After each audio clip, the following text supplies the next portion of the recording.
Welcome to Some Good Tea, where we drink some tea and share some tea. I'm your host, Katie, and today I'm being joined by a returning guest, Hannah, and we will be talking about her new and upcoming craft of customizing dolls. From picking the brand of doll to use, to carefully crafting the style of hair, to the intricate task of creating each of their individual clothing pieces and accessories. We're enjoying the Blend of the Fey by the Steeping Dragon while we explore what exactly prompted Hannah to explore this unique and very detailed art form and how it has opened up a whole world of blessing many lives and bringing joy to her friends, her family members, and the arts community as a whole. Let's jump right in. Hello. It's been like too long. I know, it's been probably like a year or something. It feels like it. Crazy. I know. Yeah. Wild. You got married. Well, I think I've been back here Did you? since I've been married. Since your I've been married for like marriage? 2 years now. Whoa. Isn't that crazy? Time No way that flies when you're no having way. fun. Yeah. It's been 2 years. We celebrated our feels like- 2-year anniversary in October. Right. It feels like it's only been a year. Yeah, it does feel that way. I like to joke we're an old married couple now, but You're we're not. really not. No, you're not. You're way young. That's great. Wow, that's crazy. But yeah, no, it's been a hot minute. We were just talking about I have my new setup with my 2 mics now. Yeah, you leveled up. I did. Yeah. Unlike your D&D character. Hannah She has was a little behind. forgotten to level up her character for 2 levels. Yep. But we fixed it, don't worry. Yeah, she really gained a lot of power overnight. She got a good night's rest, Yeah. and that helps all of us. Had a nice nap. Remember to nap, kids. Sleep is good for you. Sleep is good. Sleep is great. We're not talking about sleep Nope. today. Maybe Nope. we should. I Maybe we had a should. dream episode one time. It was very fun. We should bring that back. Oh, that is fun. Yeah. I have some weird dreams. Dreams are fun. Snap. We should do a dream episode. We're gonna be talking about a new hobby that you've shown us. You've been working on it for a while. Yes, I'm so And excited to it talk was about so it. cool. You kept it a secret. Yep. Secrets. And Yeah. then surprised all of us. And Yep. it was so cool. And the other cool thing was like, well, now shoot, you're going to have to talk about it on the podcast. And while we talk about this, we're enjoying the Blend of the Fey by the Steeping Dragon. Anybody who's been following us on Instagram knows that we've been enjoying quite a bit of the Steeping Dragon's tea. This was not one that was in the calendar that we were opening, but the Steeping Dragon has a lot of really good different blends, and this was one that I got myself and a lot of other people for Christmas. It's so good. It's so good. It's like raspberry jam. Yeah, It's delightful. It's so good. And I felt like It's it was so tasty. perfect for today's topic, 'cause fairies. Cause fairies. I love fairies. Ooh, don't hit Oh, the table, yeah, Hannah. the table is just a little bit on the wobbly side. But So yeah. am I, so it's fine. Well, it's not that kind of tea. But it could be. It could be fun though.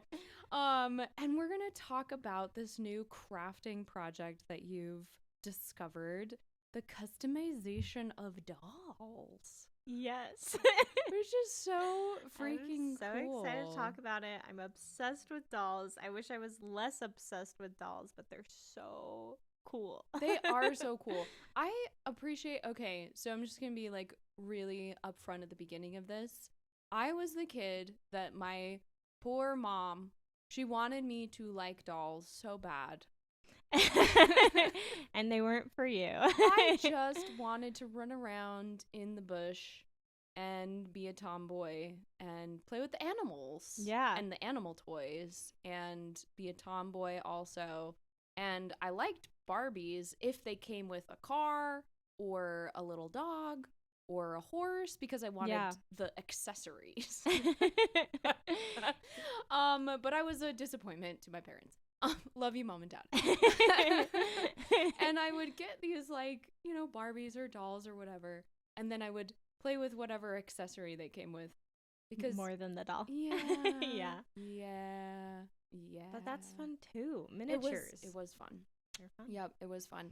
But I never really was into dolls, and I feel bad about it because my mom, she had these really cool like old dolls that she'd kept nice and like inherited from like her mom and her mom's mom. Oh, Yeah. wow. Yeah, That's she still cool. has them. Yeah, and they she's, become like, real heirlooms for people. she's keeping them, Yeah. which is like that's the right thing to do. You should not entrust them to your gremlin daughter. Because I would have just been like, what do I do with these? I don't know. Yeah. And she's keeping them nice to, have a grandchild or somebody inherit them. I would put them on a shelf now or something, but I wouldn't have played with them. Yeah. Which honestly, you probably shouldn't let a kid play with heirlooms. I agree with that. I completely agree with that. Yeah. Yeah. Well, the really funny. I hope this isn't too much of a spoiler of where you're wanting to the podcast to go. Yeah. But just for the viewers at home, I Mm. gifted our D&D group all dolls based off their characters. Yes. And we had this conversation with the whole group about 6 months before I gifted you guys the dolls, of pretty much everyone in the group besides me being like, yeah, I was never really interested in dolls. They weren't my thing. I was just sitting there already planning and just thinking to myself, you're going to change your mind. Well, I'm not changing this gift. You're going to love it. This is completely different. And I think it goes to show the difference here because this was a gift that you basically gave each of them their character. Yeah. Which is like, whoa. Like, everybody got emotional. There were tears shed by multiple people, and maybe including myself. No, it was very emotional because not only was it a sign of like how much you knew each person and that character, but just how much like you were dedicated to like the amount of time that went into it. Yeah, you it was were a lot of plotting time. this for like a year, 2 years. So I had the idea about 2 years ago, and I wanted to do it for that Christmas, but I sent out a message to everyone to get the character descriptions and details, make sure I got everything right. Yeah. And I was still, working on my wedding. Yeah, as we had discussed, that was when you were getting married. Yeah, and I quickly realized I could not do both. And I also had never customized dolls before and realized that I did not quite yet have all the skill sets I need to be able to accomplish it. And then last Christmas, my niece got a doll, and I loved it so much that I bought myself the same doll. And then I quickly got into customization and realized, I could make this happen really easily. So I started probably February of this year, starting to collect the dolls for every character. Like the different types. And worked on it slowly throughout the year, with most of the work being done in the last couple of months. That's wild. That is wild. It's so fun. Oh my gosh. Well, to keep with the theme of the podcast, we are going to roll the dice. But most of these questions are still going to be directed at you because I've never customized dolls except for the like destruction thereof as a child. My mom always said that like the first step of creating is destroying. So you're halfway there. It's very true. It's very true. I wouldn't be like, my creative brain now is like, this would be really cool to get into it, but I have way too many projects and hobbies and other things. Yeah. So maybe one day. Maybe one day. It is a big project. It is. Yeah, but I fun. admire your skill set so much. Thank you. So I'm gonna roll the dice and we're gonna see how much we can pick your brain about. Ooh. We got a natural 20, like right off the bat. That's crazy. I charged the dice. You saw. Yeah, it was being pretty charged. powerful. Mm-hmm. You gotta always charge your dice. Mm-hmm. I mean, well, this is literally perfect. So the natural 20 question for this is there a creative project that you've never shared with anyone? Why didn't you share it? So, like, I guess, how hard was it for you to not, like, give this away? Hard. So hard. What lengths did you have to go to not let it leak? Well, yeah. So first off, I created anonymous social media accounts so I could still be posting about dolls, but Oh I my just didn't. gosh. But then I wouldn't post about our dolls just in case they blew up, which I'm glad I didn't because when I did They post about did. them, they did. I saw, But well, okay, afterwards, after. I saw your posts about these dolls and Yeah. other posts, but yeah, no, legitimately, like, the posts about the D&D dolls, holy crap, those were popular. Which, like, it makes sense. They're incredible dolls, but, like, it's also heartwarming. It is, in fact, heartwarming. But yeah, so I made multiple social media accounts, and then I actually carry around dolls with me most all the time now. But I didn't want to give away, like, oh, she's doing an art project and Hannah always has dolls. What are the chances I'm getting these dolls? So I probably did way more than I needed to keep it quiet. But I didn't bring any of my dolls to D&D for a year. I had anonymous social media accounts for my dolls for a year. And I am someone who posts my projects all the time. Like, that's what I talk about on social media. Yeah, and being on social media, like, for the podcast and stuff, like, I can back that up. Like, yes. And I saw no talk of any kind of, like, I had no idea that you had even dipped a toe into this. Like, oh, yeah. I knew you were doing your sewing stuff, that you were still doing all of your other art media of, like, you know, the painting and the drawing and all of that and taking commissions with that. But, like, dolls, like, no. I would be like, oh yeah, Hannah likes, like, fairies and she likes having dolls, but, like, nope. Yeah, no one has. So I try to keep the extent of my doll collection private, and I kept the extent of me customizing doll private. So I had account on Reddit where I'd post on, like, the custom doll page, and then I had my TikTok account that I didn't have even following or being followed by my OG account at all, just so that I could keep everything private. Really and hush hush. Top secret. Ain't nobody knows. That's wild. It was so worth it. Yeah, dude. Yeah. Like, literally not a hint of anything got anywhere. It was so you got a natural 20 on your stealth and deception. I did. Nobody knew. Yeah, well, I also knew, like, the chances of anyone from our D&D group being on, like, custom doll Reddit or doll TikTok, very low. That initial questioning of, like, hey, what are your guys' feelings about dolls? Kind of, I think, probably let you know that, like, it was safe. you were safe as long as you didn't post anything in your, like, main account. Stuff. You were probably going to be safe. Yeah, but as far as, like, current art projects, I don't think there's any that people don't know about at this point. I haven't posted on, like, my main Instagram or my main TikTok about my dolls, so there's definitely people who don't know about it yet. But they probably will in the next couple months as they start talking about it more. I think this is something you've gotten so good. Thank you. Like, you've gotten so good. Like, we've got two examples, like the one she gave to me and then another one that she's brought today here at the table. At the table, keeping us company. Yes. Contributing to the podcast. Just contributing. Give them some tea maybe. But, like, there's no reason you shouldn't share this now unless you've got somebody else you're wanting to surprise. Nope. I was gonna say, you really need to let me know then before I post this episode. Yeah, no, I could push it out, the drop. I am working on gifts for people, but they know they're getting dolls, so okay. Yeah, that's nice. So nothing super secret. No, I like that. That's awesome. That's really awesome.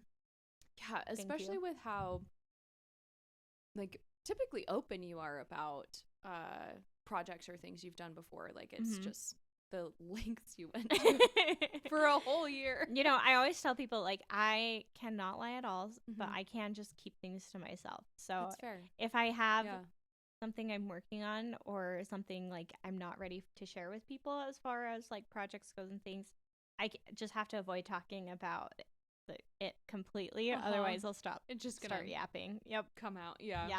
Yeah. Well, and having your husband Steven as your wingman throughout this project was literally perfect, because Steven can keep a secret. Oh yeah. He can keep a secret from himself. Yeah. He can Totally. erase stuff from his own memory, I swear. Like, whoa. Shout out to Steven. Oh Shout my out gosh. to Steven. That Cutie guy. patootie. Oh man. So yeah, like even from him, like Mhm. you could have been like, "Hey Steven, is Hannah working on something?" And he'd be like, Hannah who? Well, I hope he wouldn't do that. Yeah, no, he's great at it. He's good at keeping secrets. He is a little bit worse at keeping secrets from me, fortunately. Oh, But but I could yeah, see him being too excited. I never worried about him oversharing about the dolls or anything. Good Steven. Yeah. Good old Steven. Good old That's Steven. awesome. That's so awesome. Do you want to roll the dice? I would love to. Oh, 10. 10. Cut it right in half. Chop, chop. I mean, we kind of already know this about you, that you did do like creative art stuff in school and you had really awesome mentors and stuff. But what about for this specifically with the dolls? How did you learn how to do this? Yeah, so there are a lot of skills that went into the dolls that I already had. So I paint. I've painted for a really long time. Mm-hmm. I crochet. I've learned to knit in the past couple of years. I sew. And so a lot of it was just figuring out how to do it on a small scale on a doll. Yeah. So for that, I went to YouTube and I watched a ton of Doll Lightful, and anyone who is in the doll customizing sphere knows exactly who that is. She's excellent. Okay. And so, I don't know, probably like 600 hours of watch time later, Dang, girl. it was, she helped me put together the pieces. That's just by watching. So, and a lot of it was just trying to figure out how to sew on a smaller scale. And the hardest thing to learn was probably rerouting the hair, since like everything else is kind of already the things I do, and then sculpting onto the dolls. So a lot of the ones I sculpted have different ears. But yeah, or like the tails, like if you're gonna attach the tail, because we have like tieflings or like horns, you know, like literally there's so much little tiny intricate detail. But the thing when you gave it to us, that I sat there and was like, my gosh, look at all these details that I sat there and wondered about, was like the hairs. Like, how do you fully replace an entire head of hair these dolls? Well, I'll tell you, it sounds really dark and gruesome, which is, I think, the funnest part about doll customization is it sounds like you're a little bit of a serial killer. Well, I mean, I imagine that you have to literally probably take their head off and flip it inside out or something. Yeah, so you do take the head off. You have to boil the head in hot water for several minutes. Yeah. And then that softens up the vinyl of the head and you can pull it off. Okay. You cut all the hair as close to the scalp as you can, and then you take a screwdriver, and from the neck hole going into the inside of the head, you scrape out all the hair plugs, and then you can pull out the remaining with pliers. The rest of the hair out. Yeah. But then you have to intricately put little, in one each at hole. A time. Yep. Every teeny tiny little thread of hair. Like I've seen them do that for the really, really nice film quality wigs, or mask prosthetics that have eyebrows, or facial hair prosthetics for films, or really high quality wigs for people.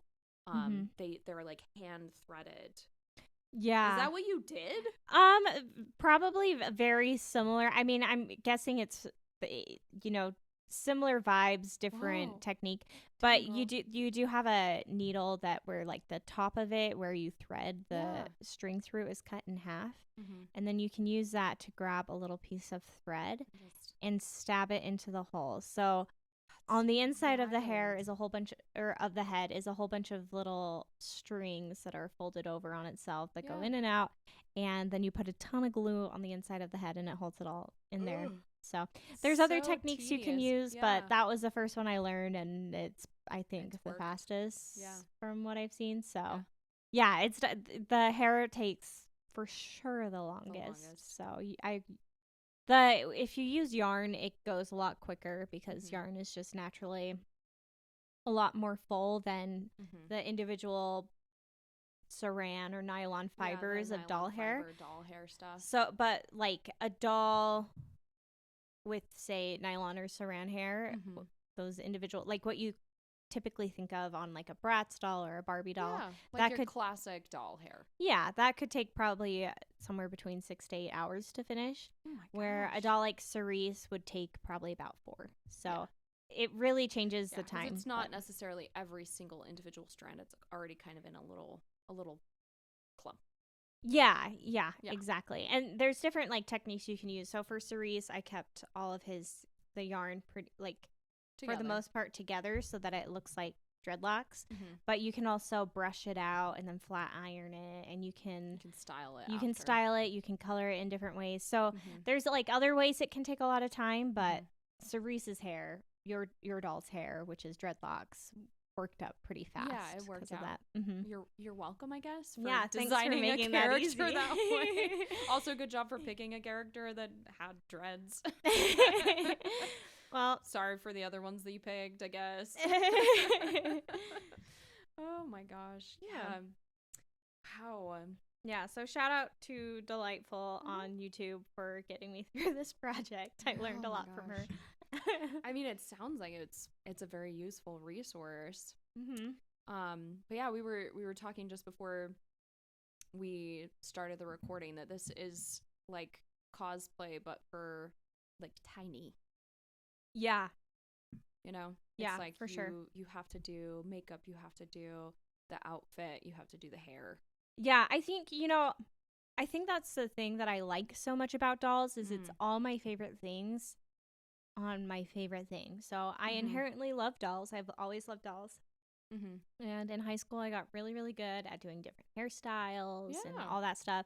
And then for a really short period of time, I was a makeup artist for MAC. And then I paint, and then I sew, and I knit. So like, all of it comes together. Like, it's all my hobbies, just on a smaller scale. And it also makes it so I don't have to spend enormous amounts of time on one project for one of those things. I get to do it all on a doll and then stare at it forever. Yeah. So yeah, it's a big plus for it's sure. a little bit of everything. Yeah. Mm-hmm. Yeah, because like a cosplay project, you might still spend like the whole year putting together a cosplay. You're gonna wear it once, maybe twice. And ta-da, which like big ta-da, because those are hard. It's still exciting and still rewarding. Just as exciting and rewarding. More time consuming. For sure. I can't hate on it because it's what I do and I love it. But with this, you can do like a bunch of them because they're smaller, and then it's like there the whole time. Yeah. So you don't have to take the makeup off when you're done. No. Exactly. Oh. Yeah, you don't have to undo all your work just to go to bed at night. Yeah. No, it's a real struggle. And you're not going to turn your shower purple or whatever. Yeah. Depending on what color you had to be that day. Yeah, it's very contained compared to a lot of other craft projects, which is really nice. Cool. That's really cool. And you can surprise your friends. And I can surprise my friends. It's so fun. It was totally worth it. Yeah. Literally a room full of people who are like, yeah, we don't really like dolls. Yeah, they might be creepy. We're immediately like, I love this thing so much. I'm keeping it forever. Oh my gosh. Like, yeah, it was the best thing ever. I think that the biggest thing is, even though it's a room full of people who don't like dolls, it is a room full of people who are all incredibly creative and have spent years at this point with these characters, developing their backstories, their personalities. And there's something really special about seeing your imagination personified. And I think that's the real gift of the dolls, is that every person gets to see what they've projected in their mind for this little tiny being in the dolls that they got. So like literally brought to life in a thing that you can like, it's not just in your head anymore. It's like it's on your show. I'm the DM of this game, for those who are listening, and Hannah made one of the NPCs that they've kidnapped and forced to be with them forever, because every good D&D group always kidnaps and drags around an NPC against their will. Emotional support NPC. Yep. And so that's what they've done with this NPC. And so Hannah made this NPC, and it's absolutely gorgeous, and I love it so much. And I've had it like out on display at my house ever since. Because That makes me so happy. incredible. I love it deeply, and I will love it forever. Oh, good. And I've had people over, and we've had, Christmas times and friends over to open gifts and things or watch Stranger Things. And I've had some friends come over, and they were like, what the flip is up with this pale, dead-eyed doll on your shelf? And I was like, you guys, that is the single best gift that anyone has ever given me, probably ever. And so I was able to like tell them this whole story, and like it went from being like, oh my gosh, she has this like soul-sucking creepy pale doll, to like, oh wow, this is like really cool, but also I don't want to be around this creepy I don't want it watching me at night. yeah. I mean, it doesn't creep me out because of how meaningful it is. Yeah. Isn't that so funny? Yeah.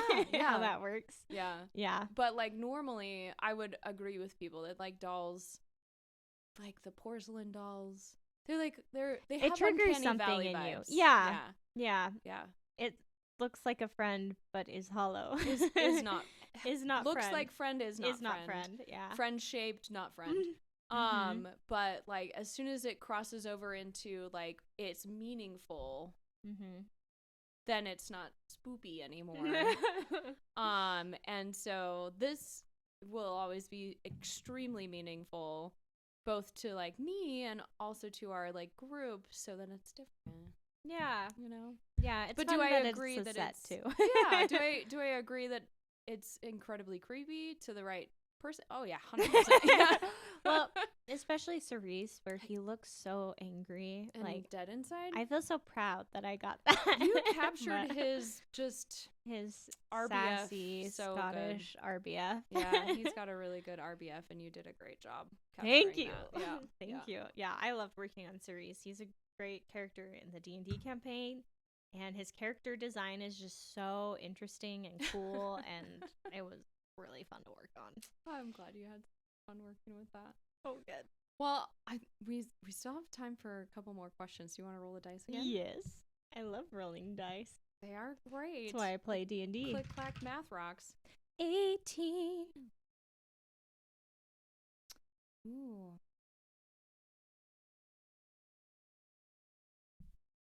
How much out of your way did you have to get all the supplies for everything? You talked about like using different dolls. What went into picking those? The finding the dolls is definitely the hardest part. Yeah. Because I'm a chronic crafter, I had most of these items already. So a lot of the items that I ended up getting were like, I don't know, fabric I could find at the thrift store, an old dress that is really, really ugly and I don't think anyone should buy, but is great fabric. I can use that for a doll. Yeah. Or your doll, his shirt comes from a thrifted sweater where I unraveled it and used a string. And that's just a part of my day-to-day life of finding. The chain was a damaged out necklace from my mom's store that she let me took. Amazing. Most of Cerise's hair is from other projects. Yeah. So honestly, not super far out of the way. The paints I use to do their face are paints that I use every day for everything. Yeah, it's just I'm gouache you do and a watercolor ton of pencil painting and that type of thing in general, so I'd expect you'd probably have a ton of that. So the dolls where they have saran hair or nylon hair, those I had to go out of my way to get those, but you can order them online, so it's not too bad. It takes a little while. Okay. And then the dolls are all thrifted dolls from either the thrift store or from eBay. So most of them I got on eBay. Okay. All the boy dolls are BTS dolls. Yeah. So thank goodness for K-pop. And then I bought some from like local Kid to Kids, and then there's some that were Monster High dolls. So I really liked your use of those ones. They were actually really perfect. Yeah, Monster High is so fun to customize. They're such interesting looking characters. Little shapes and stuff. They work so well. Yeah, they really do. Their little shoes. Oh my gosh. Yeah. Thank you. They're so good. Yeah. So not as far out of the way as one may think, but definitely I had to go scrape every corner of eBay and Depop and Poshmark to make sure I got the right doll for each character. Yeah. That's not even something, because in my mind I would be like, oh, well, the outfit, the painting for the makeup or the skin tone or this or that. But I wouldn't have even necessarily started to think about like, oh, if I want a certain body type, I should look at this brand of doll. You know, I would have been halfway through the project and been like, oh, if I wanted a halfling, I should have looked at something else. Right? Like, I would have just been like one tracked mind. So that was honestly brilliant to like. Thank you. That was, honestly, I was really worried about finding Hilda's doll. Hilda's the halfling character that I play. I'm the shortest one of the group. It's great. Well, besides Stephen the Mouse. Besides Stephen the Mouse, he is a mouse. He's a mouse. He got a little crochet plushie. But for Hilda, we did ask him. You asked him. Yeah, I asked if he wanted like a representation of him in like his changeling form, or if he wanted a mouse. And my husband doesn't really care for dolls at all, and so he's like, oh yeah, definitely a mouse. I want a plushie mouse. He also really likes Steven as Steven the Mouse. Yeah, he is very committed to staying a mouse. It's literally so the best. I did make you guys minis. Yeah. And I made his mini a mouse. I didn't even ask him. I was like, oh, I'm making him a mouse. It was the right call. It's what he. Yeah, you've seen it now. And even his dice has a little mouse inside the dice. So yeah, I didn't even bother asking. I was like, no, he likes being a mouse. I'm gonna make him a mouse. He loves being. He's so committed. It's the best. Yeah, I just love how it's great. Yeah, he's so fun to play D&D with. But Hilda, I ended up finding they're called Cave Club dolls, which I didn't even know existed. I didn't. They were either. Like a really short run, but it's the same brand that makes Barbie. It's Mattel. They made these Cave Club dolls. There we go. For a short period of time, and they are the perfect size for a halfling. Great. I actually do. There's these dolls called Magic Mixie's Pixlings, which technically are more size accurate compared to the other dolls they made, but it would take more effort to customize them. So when I saw that one, I'm like, okay, this is a doll. So Hilda's, I think, was actually the first I found. And it was just by happenstance, and I felt so lucky. And then I got most of the rest clouds opened up, and it was like la la la. Yep, I rolled a nat 20, and I knew that the D&D gods were smiling upon me, and to go full force chaos ahead. God was like, "This is Hilda. Here she is, Hilda. All my 4 feet of her, little crazy child. Here you go." Yeah, seriously. Yeah, it's amazing. She's so funny. It's so amazing. Yeah, I love that. Thank you. Why don't you tell us, because you brought this other one with you. Can you tell us about this other doll that you brought with you? Yes, absolutely. Yeah. And I'll send you photos of it so you can I can post them up when I do the announcement posts and stuff for this episode. So this is Penelope. This is the first doll custom I did. Oh. But if you haven't seen her yet, she has hair that is pink and green and longer than she is. The green hair turns purple in the sunlight. I've seen it for myself. It's really whimsical. Great. Her skin tone is completely pink. I used a Monster High Draculaura for her. Oh, so she thin or slim thick too. yeah. And she's the first doll that I did a full custom on her. The second doll I ever repainted her face. I had done a trial one, and it was middling. It wasn't super great, but it was a good practice, good starter. Yeah. So I finished her in, I think, sometime in March. And I have made her 2 dresses now. The one she's wearing is the one that I think I'll keep her wearing. She has these little fairy wings that I made with, and what is it called? Angelica foam, I think. Oh yeah. Or Angelica wrap. It's the shiny plastic things on Easter baskets. Put around it and exactly. And I styled her hair. She probably took me. Honestly, this one took me a lot longer than they usually do because it was my first one. I think she probably took me somewhere between 25 to 30 hours to finish. Yeah. But a lot of that is also drying time of hair. And while you're working on the face, every so often you have to spray the face with a really specific sealant and let it sit for 30 minutes. Dang. That way you can keep drawing on top of everything without ruining stuff. Without smudging or anything. So, yeah, she's my little buddy. She's traveled with me a little bit, but I've really kept her private because I had because this whole time you had to be like, I can't let this leak. Yeah. We can't let them know. I had to act as a doll mastermind. Yeah, literally anytime you would come to D&D, you had something you were like knitting. Yeah. Yeah, I always brought other projects. Well, it's really hard for me to like sit still and not be working on craft projects. Which is fine. So anytime I'm anywhere, I am doing some sort of craft, but I didn't bring any doll stuff to D&D. And there was so many times she was with me and just waiting in the car because I didn't want to risk it. That's so funny. That's so funny.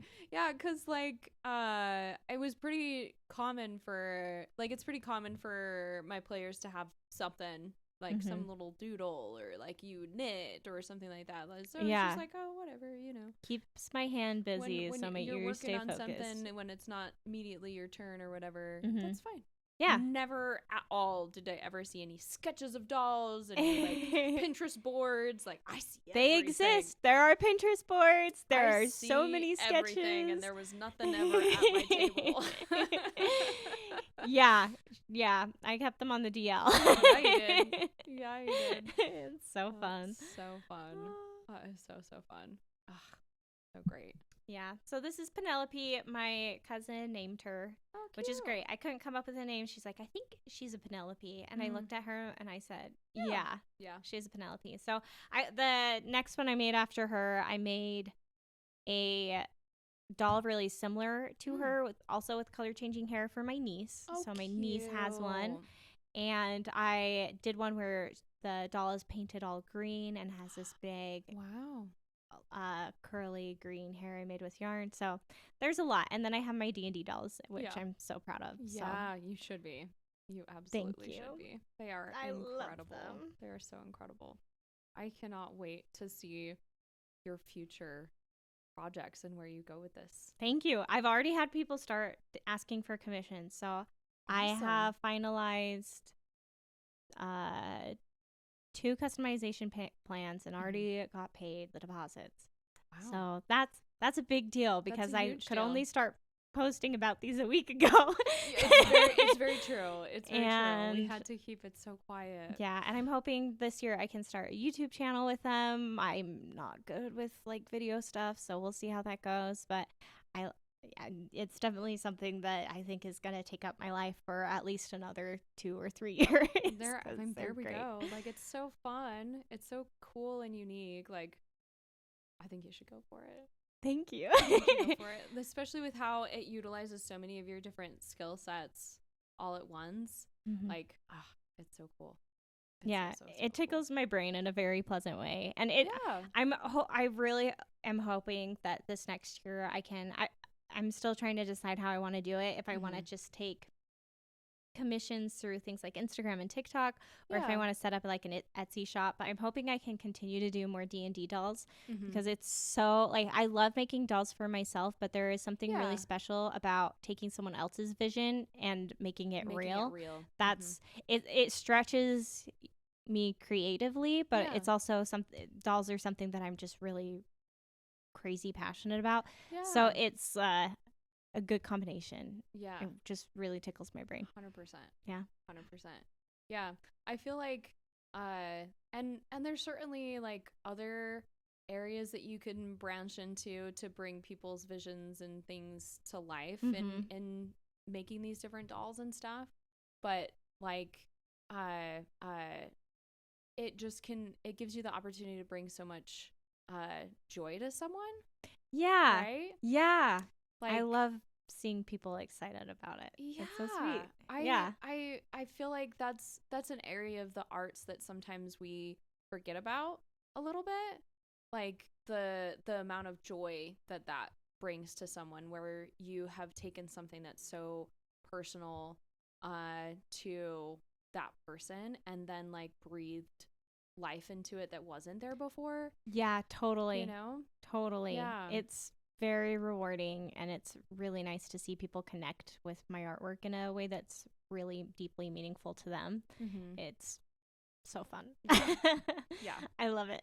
Yeah, it's just like it's an avenue of any of the arts that I feel like is so fulfilling, you know, Yeah. and so beautiful, because like we talked about with these dolls, right?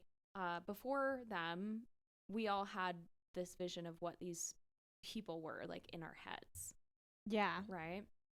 And like you can bring them to life with painting or a picture or something like that too. But like any kind of medium before that, they're just in our heads, Yeah. you know? Yeah. I think the thing that's like special about the dolls too is that like, yes, it's bringing them to life, but in a way that I think really triggers something deep in people's inner child where it's like, Yeah. oh, this feels familiar and warm, and it's like something that I love, and it's something that's also new. So I think it is, I just love it. Yeah. Well, it makes me happy. Even for, and it's so funny because like, again, it goes back to, like that inner child, and like, everybody at that table was like, dolls, whatever. But as soon as they were ours, it was like, oh, you know, it's kind of like you know, a kid getting their favorite Star Wars Lego or that type of thing, right? It's like, that's yours. Like, this was your favorite character. Like, this was, and now they're alive, and now you can carry them around with you, and they're your best friend, and blah blah blah. Right? Yeah. Like, and it wasn't there before, and it wasn't there before. Now it's yours, and it's your yours. little buddy, and like, to have that as a kid was like magic. And to have it as an adult is also like magic, but it's like a different magic. And when was the last time you got a doll for Christmas, you know? When's the last time you got toys for Christmas? Like, it's so just like, long ago. There's something about like opening up a present and seeing a toy that's just brings back little tiny human experiencing gifts for the first time. For the first time. Yeah. It's magical. D&D is magical. It's magical. Yeah. Friendship is magic. Friendship is magic. It's Friendship great. is so good. It's a real treasure. It is a treasure. Friends are the treasure you can find. And the dolls that you made. Yep. Those two things. Friendships are the journey and the dolls. The journey and the dolls. Yep. Oh my gosh, Hannah, thank you so much for being on the podcast. Thank you for finally inviting me. sharing this talent. Yeah, thank you. I'm so glad that you didn't tell us about this and that you finally shared it. I think that the only way it could have been enjoyed as well as it was enjoyed was to keep it a secret, and I'm so glad you all loved it. It means so much to me. There was no hint. There was no hint at all, and I'm so excited for like where this goes for you. Thank you. In the future. Thank you. So stoked. But this is all we have time to talk about for today. We will talk at you later. Bird. Thank you for listening to Some Good Tea. This podcast is possible because of wonderful listeners like you. We have grown because of you, so if you like what you hear, be sure to share, tell your friends and family, check out our website, somegoodtea.com, and follow us on Facebook and Instagram. We appreciate all of your support, and we will talk at you later.